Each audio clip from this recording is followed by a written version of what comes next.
let's start with the Giants. They hold the third pick in the upcoming NFL draft.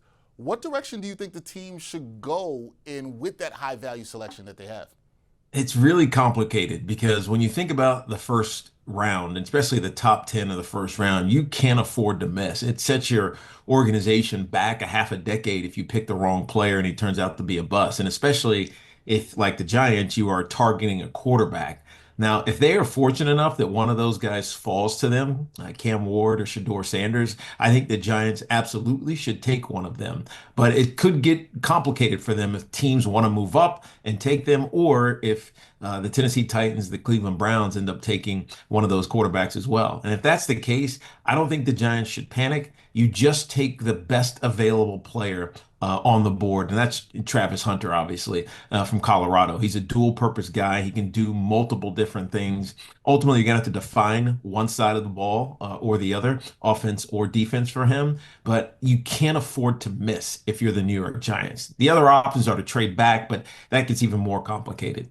Right. And you understand that for a lot of Giants fans here, Tiki, it's going to be quarterback, quarterback, quarterback. That's what they're going to be talking about here. That's what they're going to want to see in terms of them drafting. But you're right, those options may not be there. So, from your perspective, besides quarterback, what are the key areas that the Giants need to address this offseason to build a competitive team for 2025?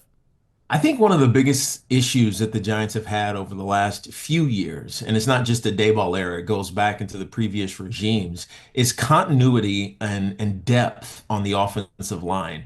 And, there used to be a philosophy back in the 90s and early 2000s when I was playing that you would always be looking for offensive linemen. So if you found one in the third round, you didn't really need him to start, draft him. You found one in the fourth or fifth round, draft him and develop him. I think interestingly, it's what the Philadelphia Eagles have done. They have so much depth on their offensive line that when their great players, Jason Peters or Jason Kelsey, retire, they have guys that step right in. They already know the culture, and they become good players and Pro Bowlers themselves. So to me, you can never have enough really good or developable offensive linemen if you're the New York Giants. And obviously, they're looking for depth at linebacker and some secondary help as well. But for me, the core and the key to any good football team, forget offense, but football team is a good offensive line.